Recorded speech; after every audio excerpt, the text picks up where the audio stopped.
9월 28일 오전 9시 30분 세인트루이스 홈으로 가는 LAFC인데요. 손흥민 선수의 맹활약에 팬들과 현지 매체들의 관심도 더욱 높아지고 있습니다. LAFC는 최근 공격력이 살아나 있는 편이라 전방에서의 연계와 전환 속도가 초반 분위기를 좌우할 가능성이 큽니다.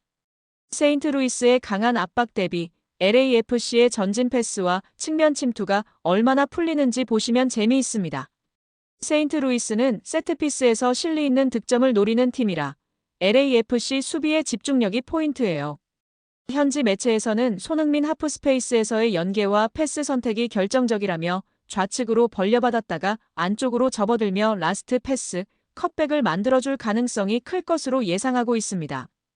또한 부안가를 득점왕으로 만들어줄 것이라는 기대감이 높은데요. LAFC는 빠른 전환과 측면 오버로드 좌측에서 풀백, 윙, 세컨드 스트라이커의 삼각 연결로 세인트루이스 우측 수비를 흔드는 패턴을 어떻게 보여줄지 관심있게 지켜봐야 할 것입니다. 또한 상대가 세트피스 1차 클리어에 강한 편이라 박스 외곽에서의 리사이클 슈팅 준비 중요할 것으로 평가받고 있습니다. 세인트루이스는 일선 압박을 넘기는 다이렉트 패스와 세컨드볼 회수가 장점인데요. LAFC 중원 간격이 벌어지면 바로 찔러 올 것을 대비해야 할 것입니다. 또한 코너 프리킥에서 근거리 러닝 점프 타이밍이 좋다는 평가를 받고 있어 니어포스트 페이크 이후 파 사수에 주의가 필요합니다. 손흥민 효과가 다시 폭발했습니다. 유니폼은 품절, 티켓은 폭등인데요. 세인트루이스 시티 대 LAFC전을 앞두고 또다시 티켓 대란 안표 기승 등 품귀 현상이 일어나고 있습니다. 등번호 7번 손흥민 유니폼은 출시 직후 매진 사례가 이어졌고 재입고 알림 대기열이 길어졌습니다. 샌디에이고전에서는 프리미엄 뷰 좌석이 $5,265까지 치솟는 등 원정 빅매치에서 가격 스파이크가 반복되고 있습니다. 세인트루이스전 역시 같은 압력이 작동 중입니다. 왜 비싸지는 걸까요? 손흥민이 뛰는 경기의 기대치가 수요를 직접 자극하고 있습니다. 라운지 하프라인 근접 좌석은 평균의 2에서 300까지 상승했고 피치사이드는 경기 임박 날짜까지 가장 가파르게 오르는 좌석입니다. 상층이나 코너 부분 또한 초반엔 가격이 버티다가 라인업 이슈에 연동되어 급등하곤 했는데요. 이번 시즌은 손흥민이라는 월드클래스를 직접 눈앞에서 볼 수 있으며 최근 해트트릭과 공격 포인트가 계속 나오고 있어 더욱 수요가 폭발하고 있는 것입니다. 현재까지 $120의 가장 저렴한 좌석부터 메인 사이드 및 하층은 $220입니다. 클럽 라운지, 프리미엄석은 $350부터 $700를 예상하고 있습니다. 한화로는 17만원, 30만원, 98만원 선입니다. 피치사이드 최상위 좌석은 상황 $1,000 이상 약 140만원부터 시작할 것이라는 예상이 지배적인 상황입니다. 가격 점프는 경기 일주일 전부터 3일을 앞두고 경기 당일 새벽까지 가격이 뛰었는데요. 이번 경기는 이미 조기 매진이 예상되고 있는 상황입니다. 현지 언론과 팬들은 이제 티켓 가격 폭등에 대해 납득을 하고 있다고 하는데요. 이미 증명해버린 손흥민 때문입니다. 이것이 손흥민 효과입니다. 여기에 세인트루이스가 원칙을 흔듭니다. 전용 축구장 경험을 외치던 그들이 손흥민 효과 앞에서 대형 경기장 대관을 검토합니다.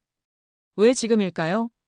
오늘은 시티파크의 철학과 손흥민이라는 변수, 그리고 도시가 움직이는 순간을 짚습니다. 세인트루이스의 핵심 가치는 단 하나, 다운타운 전용 축구장 경험. 작은 거리, 큰 몰입, 22,000의 밀도. 이게 그들의 브랜드였습니다. 하지만 이번 상대는 LAFC, 그리고 손흥민. 기대와 수요가 동시에 폭발합니다. 유니폼은 동났고 티켓은 이미 가파르게 오르는 중. 구단의 계산기도 빨라집니다.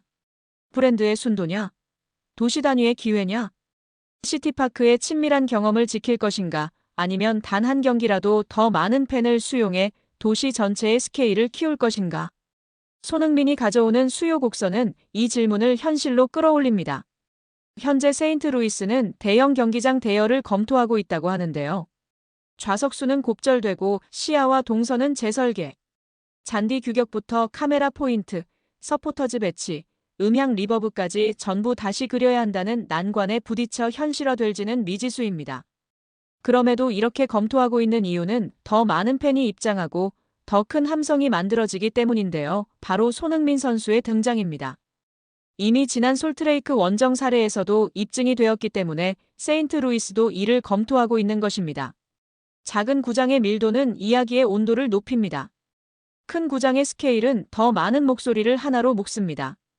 이번 선택은 세인트루이스가 목소리의 크기를 택할지 온도의 농도를 택할지의 문제입니다. 전용 구장의 충성 팬에게는 익숙한 자리, 익숙한 시야가 곧 기억입니다. 대형 경기장의 새 손님에게는 첫 경험이 곧 연결의 문이 됩니다. 구단은 두세 개를 동시에 설득해야 합니다. 만석의 파도, 확대된 동선, 경기 전후의 거리. 대형 구장은 경기장을 넘어 도시를 무대로 만듭니다.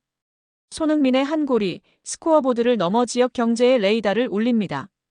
카넬은 규율을, 체룬돌로는 속도를 말합니다. 오늘만큼은 두 사람의 축구가 두 도시의 선택과 겹쳐집니다. 철학과 기회가 90분 위에서 충돌합니다.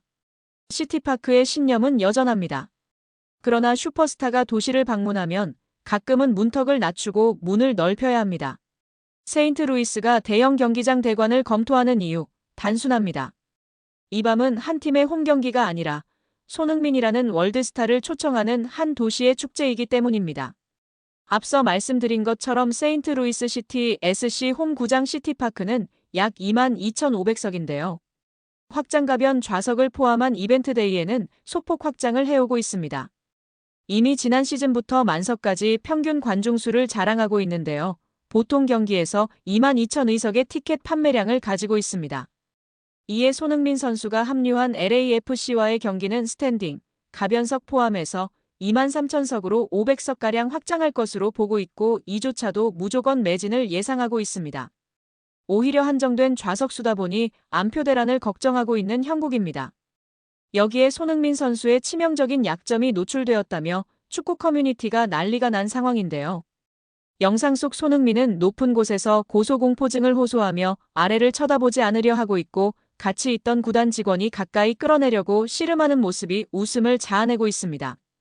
결국 아래를 쳐다봤고 밝게 웃으며 기념사진도 찍고 다른 선수들까지 놀리는 행복한 손흥민 선수의 모습입니다.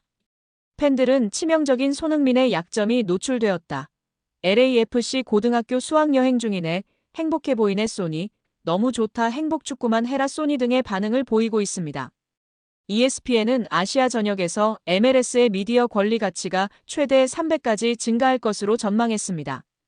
LAFC의 유니폼 예약 주문량은 기존의 7배로 급증했으며 손흥민 선수의 개인 스폰서사인 현대자동차의 경기장 네이밍 스폰서십 문의가 있었던 것으로 알려졌습니다.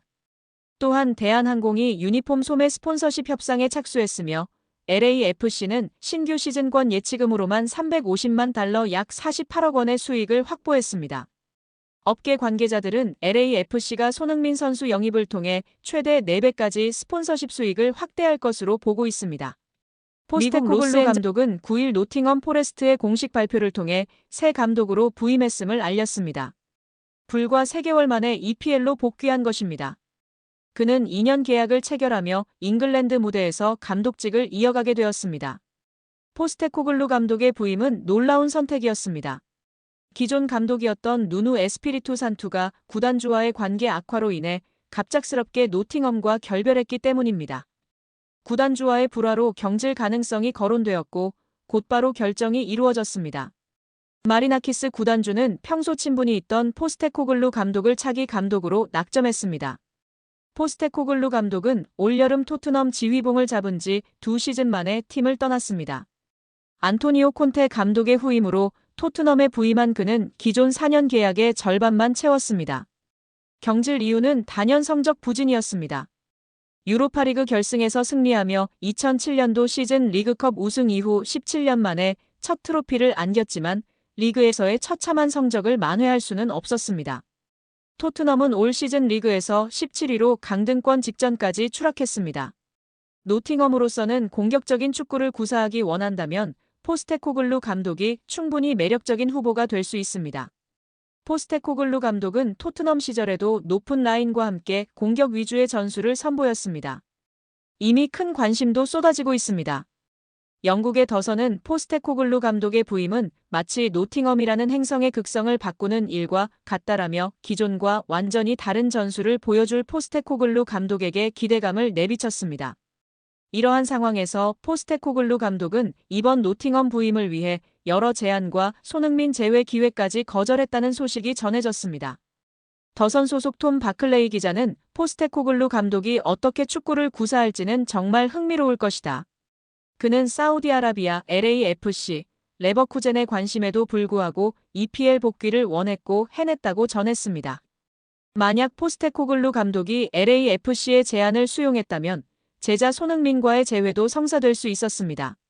손흥민 선수는 올여름 토트넘을 떠나 새로운 도전을 택하며 미국 메이저리그 사커 MLS로 향했습니다. LAFC 유니폼을 입고 MLS의 새로운 스타로서 활약하고 있습니다. 하지만 포스테코글루 감독이 EPL만을 고집하며 제자와 스승의 만남은 이뤄지지 못했습니다. 뚝심으로 제자와의 만남까지도 철저히 외면한 포스테코글루 감독의 선택이 노팅엄에서의 뛰어난 성적으로 이어질지도 귀추가 주목됩니다.